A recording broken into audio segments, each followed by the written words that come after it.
YouTube'da yüklenmiş olan videolar, sosyal medyada paylaşılan görseller ve fotoğraflar. İlk bölüm Çernobil'de gerçekten zombiler var mı arkadaşlar? Ananız ödüm koptu yemin ederim. Burada hayalet görüntüsüne benzer görüntüler var bu binada, tam bu binada. Çernobil'de zombiler var mı yok mu?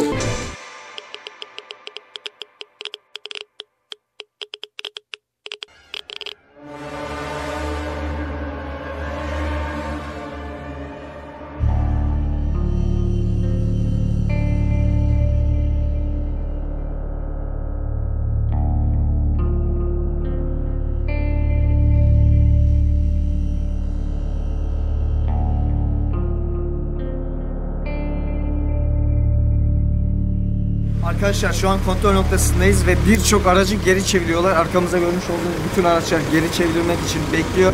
Çünkü hiçbiri bugün için izinli değil. Fakat biz iznimizi aldık. Albay burada bizim son sözleşmelerimizi imzalatıyor orada. Bir araç daha geldi. Muhtemelen yetkili bu. İçeri girecek.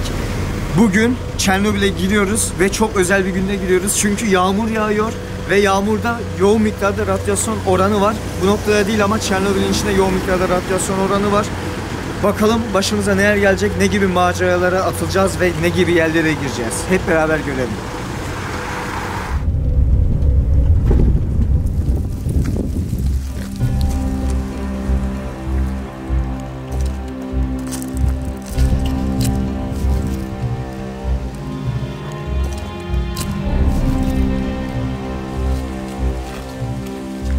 Nova Prospect'ten hepinize selamlar. Ben Nova Prospect'ten Overlord, yani Can Yavuz arkadaşlar demeyi çok isterdim ama bu bölümde ben Overlord değilim. Bu bölüm ve bu seri boyunca benim adım Stalker arkadaşlar. Stalker ne demek diye soracak olursanız eğer, bu tür faciaların yaşandığı yerlerde burayı koruyan askerlerin kendine verdiği genel isim, güvenliklerin kendine vermiş olduğu genel isim. Ve ben de bu seri boyunca Stalker'ım. Her neyse.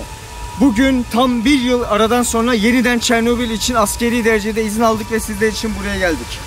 Bu bölüm serisi toplam 3 veya 4 bölümden oluşacak ve Çernobil'in bütün gizemlerini sizlerle beraber araştıracağız. İlk bölüm Çernobil'de gerçekten zombiler var mı arkadaşlar? Bunu araştıracağız. İnternette bu konuyla alakalı birçok paylaşım var. Çernobil'de gerçekten zombiler var mı? YouTube'da yüklenmiş olan videolar, sosyal medyada paylaşılan görseller ve fotoğraflar ve birçok 4chan gibi farklı internet sitelerinde bu tür görüntüler mevcut. Ve bunların birçoğunu burada yaşayan stalkerlar paylaşmış. Dediğim gibi stalkerlar burada yaşayan, yani kıyamet sonrası hayatta kalan insanlar gibi bir anlama geliyor. Burası da kıyametten bir fark yok çünkü nükleer bir felaket yaşanmış. Dediğim gibi ben de buradaki ilk stalker Türk'üm arkadaşlar. Bunu bizzat albay bana söyledi çünkü Çernobil'e benim kaçıncı 6. gün girişim falan olsa gerek. Yani bu bayağı iyi bir rakam onlar için. Biz sizler için kalktık, ta buralara kadar geldik. Çernobil için aylardır bu izni bekliyorduk ve iznimizi aldık. Ve bu bölümde Çernobil'de zombiler var mı yok mu, gerçek görüntülerle beraber onu araştıracağız arkadaşlar.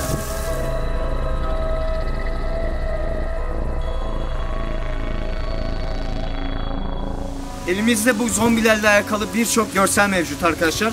O görsellerin olduğu yerlere gideceğiz. Yani o görsellerin çekilmiş olduğu yerlere gideceğiz ve görsellerle kıyaslama yapacağız. Zombilerden bir iz var mı yok mu onu inceleyeceğiz. Ve benim de geçen sene başıma gelen bir olay var. Otelin kapılarını akşam saat 7'de kapatıyorlar. Alakasızca ve nedensizce. Belki zombiler geceleri dışarı çıkıyordur. Bu da bir teori tabii. Bu teoriyi ortaya ben attım. Ben Efsanenin filminde böyle bir şey vardı çünkü. Ve birçok filme de konu olmuştu. Ben fazla uzatmak istemiyorum arkadaşlar. Her şeye bilimsel yaklaşacağız. Çünkü zombiler belki filmlerdeki gibi değildir. Birçok mutasyona uğramış varlık var. Bu Çernobil felaketinde yaşanan faciadan yayılan radyasyondan ötürü yüksek radyasyon hücreleri mutasyona uğratıyor arkadaşlar ve insanların şeklini ve genini değiştiriyor. Hayvanların da aynı şekilde. Belki burada geni ve şekli değişmiş insanlar ve hayvanlar vardır. Biz bugün bunu araştıracağız. Fazla uzatmak istemiyorum. Videoyu başından sonuna kadar izleyin. Olayları çözmemize yardımcı olun. Bu videoya 70 ila 80 bin beğeni arasına beğeni geldiği zaman ertesi hafta Çernobil'e çektiğimiz diğer video gelecektir. İyi seyirler.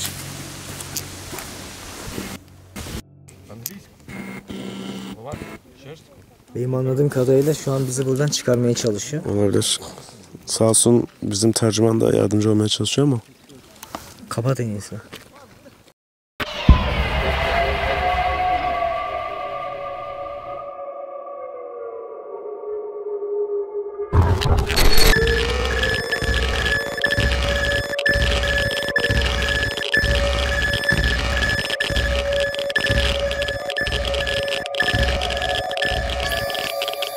Arkadaşlar askerlerden uzaklaştık ve yaklaşık 10 dakika geçti.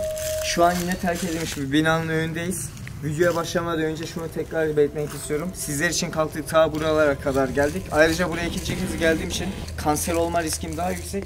Bu yüzden bu video için sizden şöyle bir 60-70 bin beğeni bekliyoruz. 60-70 bin beğeni gelir gelmez ikinci video gelecektir. Bu serinin devamı, Çernobil'de çektiğimiz videoların devamı gelecektir.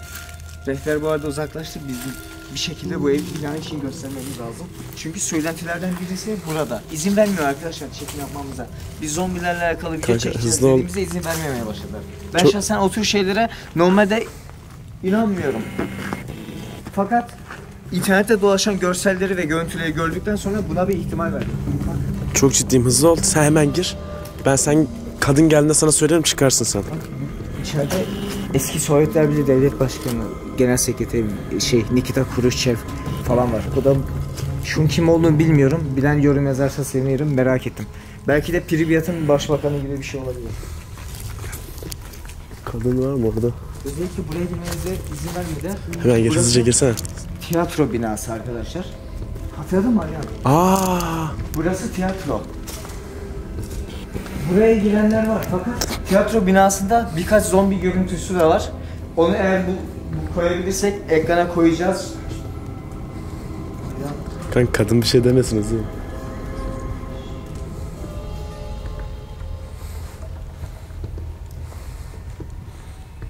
Şuna bak. Oo, şuna bak. Ya. Bir şey söyleyeyim mi? Mükemmel. Mükemmel geçtim, burada zombi görüntüleri buradaydı. Belki zombi değil, delirmiş insanlar da olabilir. Ben buranın ne olduğunu çok iyi anladım bak. Tepedekiler sahne ışıkları. Sanırım şunun ön tarafı da sahne arkası kanka. Evet öyle. Ve burada çok soğuk değil mi? Aşırı soğuk da. Işıkla beni görebiliyor musun? Şu anda gayet net görüyorum seni. Öyle abi. Buraya hiç güvenli değil sanırım. Bir gel gidelim. Riski aldık o kadar. Şuradan dolaşmalıyız. Bence kadın görmezden geliyor şu anda bize ama sanırım eğer şey yaparsa, anlarsa kovulacağız. Ciddi olamazsın.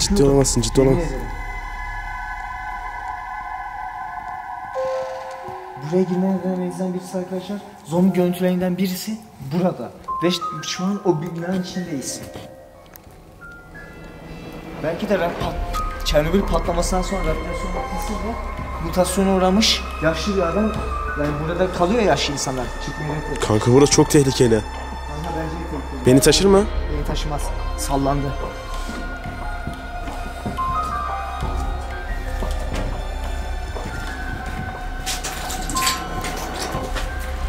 Kadın ağzımıza tükürecek. İçeri göstermiş olduk. Şuradan çıkalım ya. Bak. Bir savaş sığınağı görüyor musun? Merdiven falan da var. Merdiven var, sığınak. Abi mükemmel ya.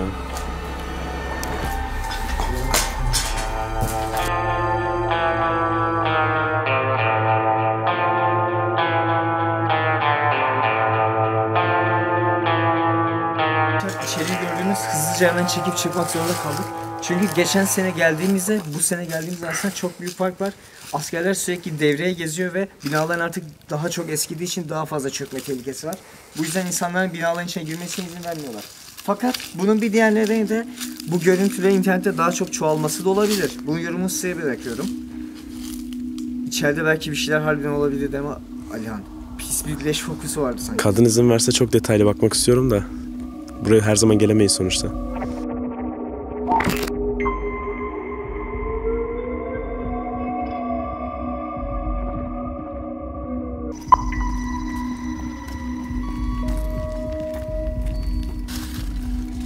Arkadaşlar videoya başlamadan önce şunu demek istiyorum. Bazılarınız montajı hangi bilgisayardan yaptığımı merak ediyordunuz. Ben bunu Instagram'da paylaşıyorum. Bazen story atıyordum. Kullandığım bilgisayar arkadaşlar Asus'un Republic of Gamers serisinden. Çernobil ve Pripyat şehrinde hiçbir şekilde internet veya elektrik bağlantısı yok. İnternette dolanan iddiaları araştırmak, videoları ve fotoğrafları inceleyerek oraları bulmamız için dizüstü bilgisayara ihtiyacımız vardı. Asus da bize güçlü bir bilgisayar olan ROG serisinden bu cihazı sağladı. Asus'a teşekkür ederiz. Şimdi videoya başlatıyorum. Прием, я второй. Могу его видеть. Стреляй, товарищ командир, стреляй! Двое его преследуют. Подлетаю, 70 градусов на юг. Еще один. Их уже 4, которые его преследуют. Burada. Товарищ командир, справа. Впереди будет справа. Pripyat'ın ortasına koşuyorlar şu an. Товарищ командир, стреляй! Его поймали! Adamı parçalıyorlar.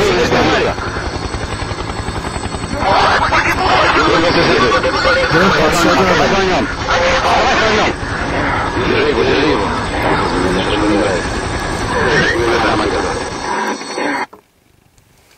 Arkadaşlar, videolardan birisi buydu.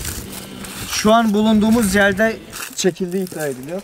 Şu uzun cadde boyunca şuraya doğru gidiyor ve helikopter yukarıdan çekim sırasında o görüntülerin buradan çekildi, internette paylaşılmış. Tam konum burası, bizim rehberimiz burası olduğu sürede.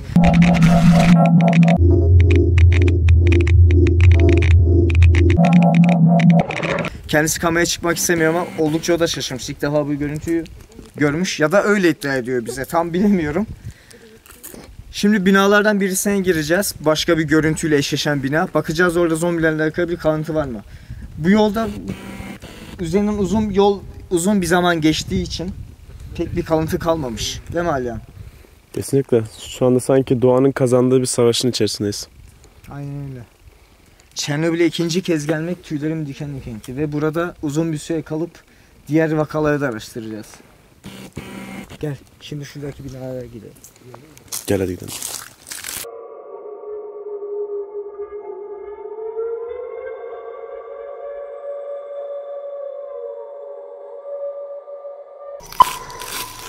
Arkadaşlar şu an askerlerden uzak bir bölgedeyiz. Daha önceki Çernobil videomda ben de buraya gelmemiştim.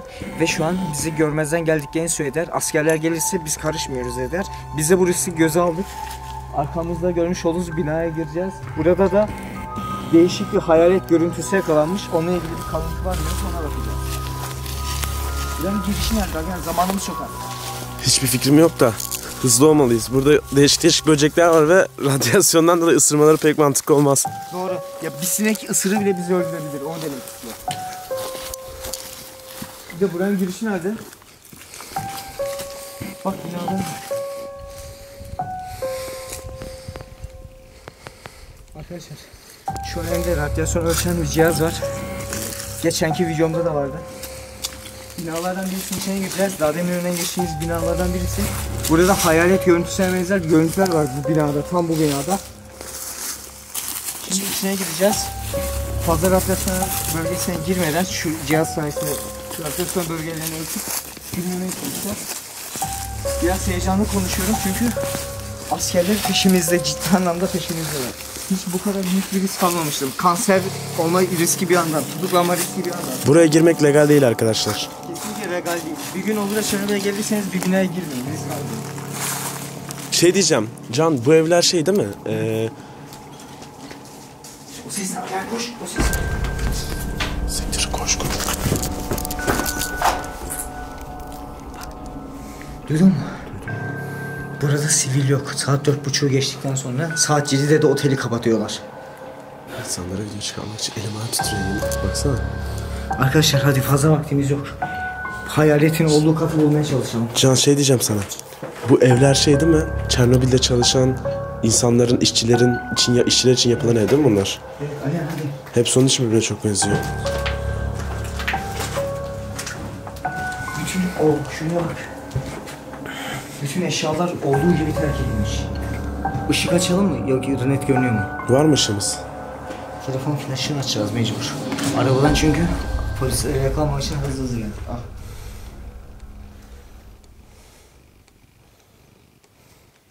İyi mi? Yani daha iyi. Al. Ne oldu? Yatak Şunun radyasyonunu ölçsene be. Hangisi? Bekle dur. Yatağın. 27 görünüyor.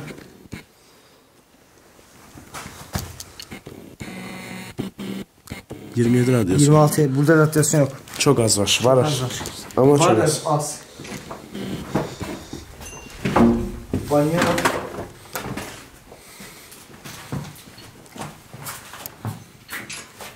Kaç radyasyon var şu anda? 27. Genelde demirlerde oluyor değil mi radyasyon o zaman? Evet. Onun en çok soğulan şeyler demir ve plastik. Bu arada her şey olduğu gibi bırakılmış. Hadi üst katlara çıkalım. Burada çok boy kaybettik. Tamam. Kesiyorum.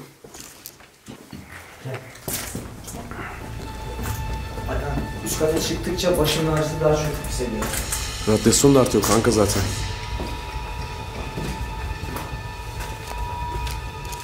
Baksana şuraya. Bütün her şey olduğu gibi bırakılmış, olduğu gibi terk edilmiş. Eşyalar, dolaplar, kıyafetler. Ben oraya giremiyorum ama Başım çok kötü ağrıyor. cihaz ötüyor zaten değil mi? Ötüyor. Başım çok kötü ağrıyor. Yemin ederim numara yapmıyorum yani. Adam ayakkabısını bile alamamış. Ya seni gerçekten şey yapmıyorum. Bir şaka yapmışsın ya sandım. Gerçekten şaka değil, cidden başım çok kötü ağrıyor yani. Çizmeler.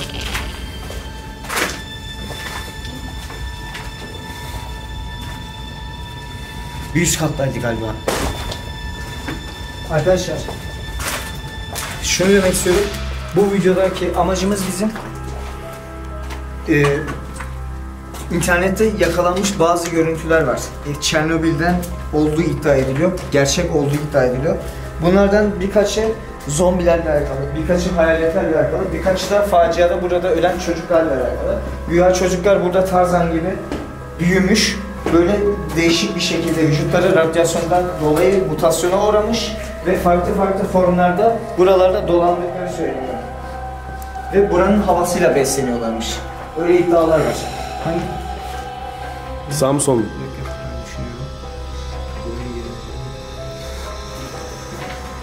Asansör boşluğu. Şuna baksana. Bu asansör şimdi orada ara boşlukta kalmış ya. Evet. Acaba içeride biri kalmışsa tam bombanın patladığı esnada ve Asansörün içinde mi? evet ve ölmüşse ve sadece cesedinin kemikleri kalmışsa. Çok şey değil mi? Belki de.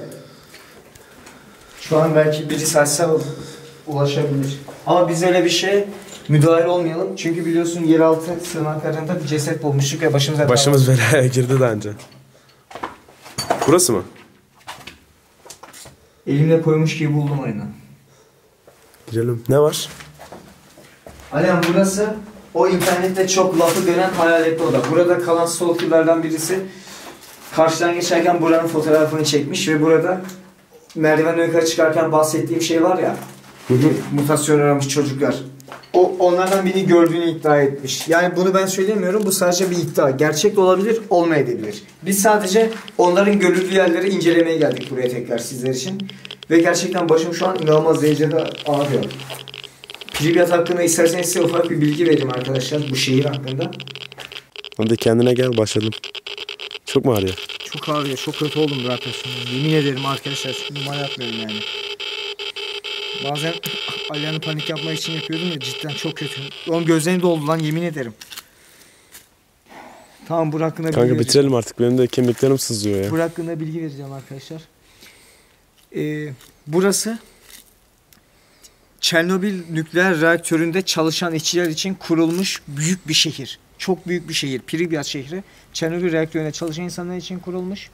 Fakat reaktör patladıktan sonra olduğu gibi boşaltılmış ve buraya boşaltılırken insanlar demişler ki 2 hafta sonra buraya geri geleceksiniz. O yüzden yanınıza hiçbir eşya almayın demişler. O yüzden kimse eşyasını almamış ve burası bu şekilde kalmış. Çok büyük bir şehir. Zaten ilerleyen dakikalarda ya da ilerleyen diğer bölümlerde çatıya çıkıp tekrar şehri göstereceğiz. Bir önceki Çernobil videomuzda göstermiştik. Hadi. Ananı ödüm koptu, yemin billah. Buraya gel. Sanki bir şey bizi izlemiyor mu pencereden? Abi zombi sandım. Ananı sikeyim. Ödüm koptu lan. Dur bekle. Dur yaklaşacağım. Şu arada değil mi? Evet. Hadi biz buraya zombi hurafesi açmaya geldik. Bu arada Çernobil'de zombiler var mı yok mu? Biz bugün buna bu arada kanka biz zombi diyoruz ama insanlar yanlış anlamasın. Bildiğimiz bu bu The Walking Dead'de falan gördüğünüz zombilerden bahsetmiyoruz. Bilginiz olsun arkadaşlar. Öyle zombiler değil. Nükleer felaketten sonra, nükleer faciadan sonra radyasyon etrafa yayılıyor. Hani internette falan görmüşsünüzdür. Mutasyona uğrayan balıklar falan. Mutasyona uğrayan insanlar da varmış. Genetiği değiştirilmiş insanlar yemek bulamadıkları için haliyle insan eti de dahi yiyorlar yani. Ve sadece normal insandan Bunu çok daha biz güçlüler. iddia etmiyoruz. Bu internet genelinde milyonlarca kez paylaşılmış genel bilgi. Aynen, bunları Chain'den ve Reddit'ten bulabilirsiniz bu arada. Ve biz bunu Türkiye'de ilk kez biz yapıyoruz. Türkiye'de ilk ve tek hatta diyelim. Tamam. Askerine falan geliyoruz. Kaydık. Başka bir yere vardığımızda kayda girelim. Tamam.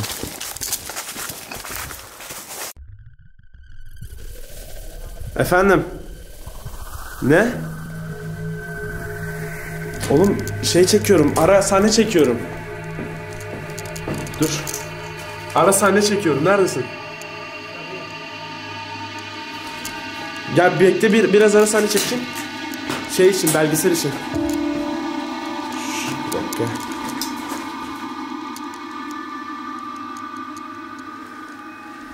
Çok mükemmel ya. Buradan Can gel bir.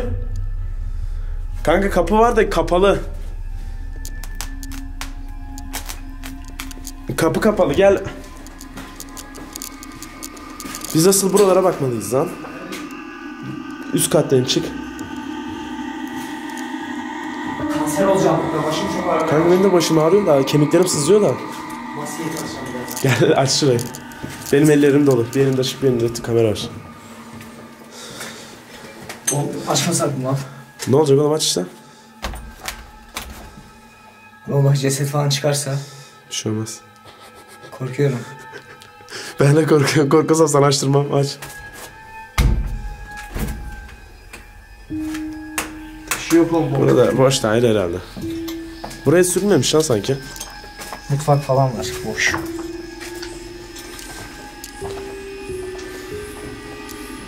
Aga be, durumları iyiymiş ama baksana 30 yıl öncesinde duvar kaplamaları falan. Oğlum güzel lan. Siktir. Abi çok güzel. Alihan. Kanka çok şey ya. Oğlum çok... Ay yemin ederim duygulandım. Yemin ederim duygulandım ya. Fotoğraf çekeceğim buraya. Baksana örümcek ağ falan kaplamış. Dur bir. Fotoğrafını çek. Abi yemin ederim. Acaba şurada ne yazıyor lan? Belki onlara iyi şeyler yazmışlardı veya ziyaret ettiklerine dair bir belge.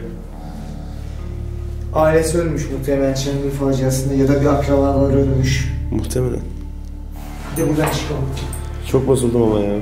Çıkalım yani. Hadi. Yapacak bir şey yok. Keseyim mi kaydı?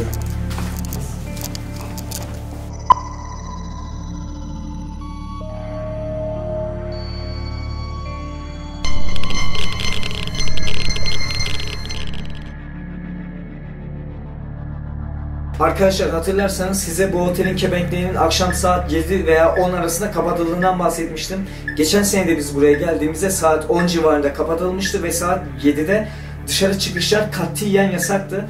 Bu sene de dediğimiz gibi oldu fakat bu sene biraz daha erken oldu. Tahmin ettiğimiz gibi saat 7 civarında kapatıldı otelin bütün kepenkleri ve dışarı çıkmak, otelin içinde kayıt almak kesinlikle yasak. Biz şu an odamıza kayıt alıyoruz ve size bir şekilde otelin koridorunu göstermeye çalışacağız. Çünkü otelin içinde hala askerler gezip durmakta. Arkada duymuş olduğunuz sesle bizim radyasyon ölçer cihazımız. Göstermiştik zaten size onu.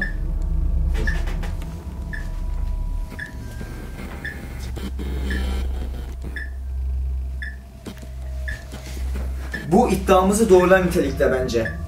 Çünkü aslında bu bizim iddiamız değil. Dünya üzerindeki milyonlarca insan iddiası. Çernobil'de zombilerin olduğuna dair ortaya atılan bir iddia. Bunu biz demiyoruz. Birçok internet platformunda, YouTube'da, videolarda, birçok sözlüklerde bununla ilgili durumlar anlatılmakta. Bununla ilgili dosyalar, evraklar paylaşılmış durumda. Biz de dediğimiz gibi bunu araştırmak üzere buraya geldik. Sizce otel neden saat 7'de kepenklerini indiriyor? Burada yaşayan zombiler eğer ki varsa, bu sadece bir iddia, Ben Efsane'nin filmindeki gibi karanlıkta mı meydana çıkıyorlar? Vampirler gibi karanlıkta mı meydana çıkıyorlar? Gerçekçi bir iddia değil mi Alihan? Kanka kesinlikle gerçekçi ve işin garip tarafı, yani burada gerçekten bir şey olmasa sonuçta gündüz gezmemize böyle askerler aracılığıyla izin veriyorlar. Gece de aynı şey yapabilirler ki böyle prive turlarda Ve falan. gece bir şey çalınamaz. Çernobil'den kimse bir şey çalıp götüremez. Radyasyon oranını herkes biliyor. Bir şey çaldığı zaman kansere yakalanacaklarını herkes bilir. Ve bir sürü cihazdan geçiyoruz, üzerimize Evet, arıyorlar. yani buradan bir şey de çalamaz kimse. Yani neden?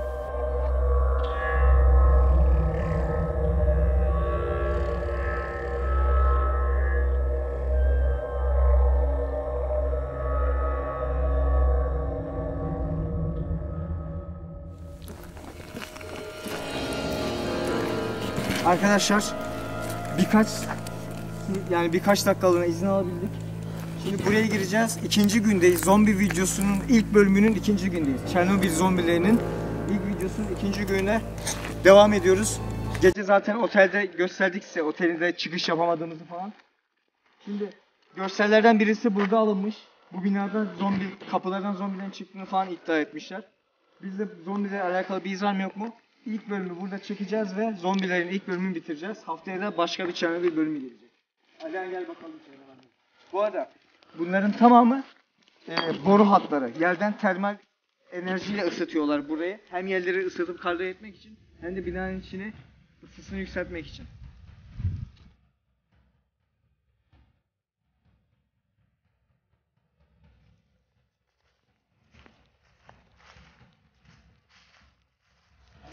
Efendim? Binalardan birisi burası, dediğim gibi. Zombi görsellerinden birisi burada çekilmiş. Şunlara bakar mısın? İnanılmaz büyük ve korkunç.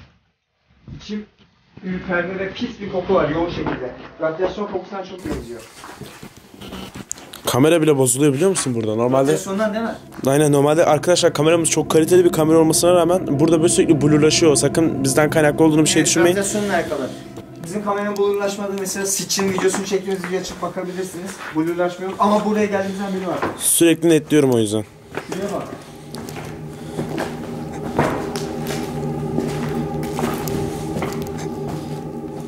Pencereler ne kadar büyük değil mi?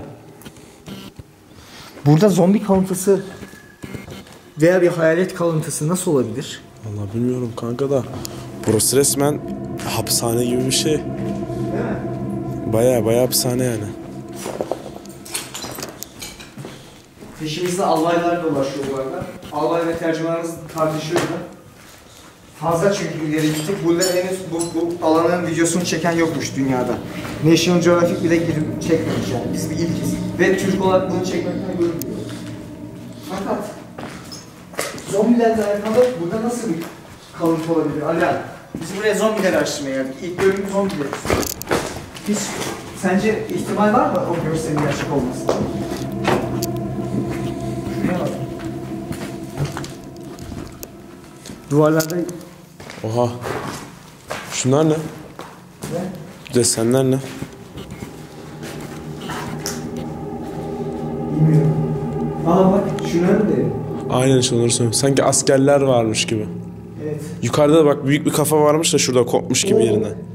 İyi dedin. Stalin'in kafası. Pardon Stalin değil, Lenin. Vladimir Lenin'in kafası arkadaşlar. Komünist dönemden kalma. Ama burada Çernobil zombileri izlerini bulmak... Bak burada bir yazı yazıyor Can. Rusçası olanlar çevirebilir. Muhtemelen özür bir söz yazıyordur. Bu ses ne? Her yerde arı sesi var abi biliyor musun? Anladın mı? Yoksa dikkat et. Bu arada sokarsa bir söyleyeceğiz. Dün gittiğimiz o şey bulduk ya bir tane. Ceset bulacağımızdan çok korktuğumuz bir yer vardı. Oha. Bence burada insanlar provoke ediliyordu. Hayır zaten burası askeri kamp gibi bir yer değil. Tamam işte onları böyle motive ediyorsun şey olarak. Sovyetler çok güçlü, Sovyetler şöyle, Sovyetler böyle diye. Belki de yemekhanedir. Yerler çöküyor dikkat.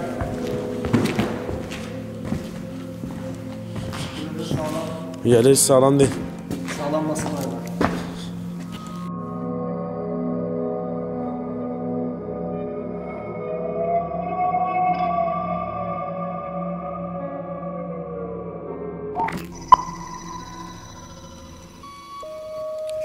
Nova Prospect'ten bugünlük bu kadar arkadaşlar. Ben Nova Prospect'ten Overlord demeyi çok isterdim ama dediğim gibi bu seri boyunca ben Stalker'ım ve ilk bölümün sonuna gelmiş bulunuyoruz. Bu bölümde Çernobil zombilerini araştırdık. Yaşandıkları ve görüldükleri iddia edilen yerlere gittik. Diğer internetteki görüntülerle kıyasladık ve sizlere bir şeyler sunmaya çalıştık. Bu serinin ikincisi gelecek. Çernobil zombilerinin ikinci bölümü gelecek. Bugün biz aydan sürenin sonuna geldik çünkü hava kararıyor ve otele dönmemiz gerek. Biliyorsunuz otelde kesinlikle dışarı çıkmak yasak ve albayla bizim rehberimiz sürekli tartışıp duruyor. Bu görüntülerden birisi de bu binada çekilmişti dediğimiz gibi. Üst katlara çıkmaya gerek duymadık çünkü bizim gördüğümüz görselde şu kapıdan çıkıyordu. Pencerede görünmemişti zombiler. Haftaya çok güzel bir Çernobil bölümü gelecektir. Sovyet deneylerin yapılmış olduğu korkunç bir laboratuvar var. Balıklar ve hayvanlar üstüne deney yapılmış. Oraya gideceğiz ve oraya hakkında bölüm gelecek ve birkaç kişinin ismini duvarlara yazacağız. Siz de Instagram'dan takip edip fotoğrafıma yorum atmayı unutmayın. Bu video 60 ila 70 bin beğeniyi geçer geçmez yeni bölüm gelecektir. Bu arada umarım kansere yakalanmam. Ve yakalanmayız.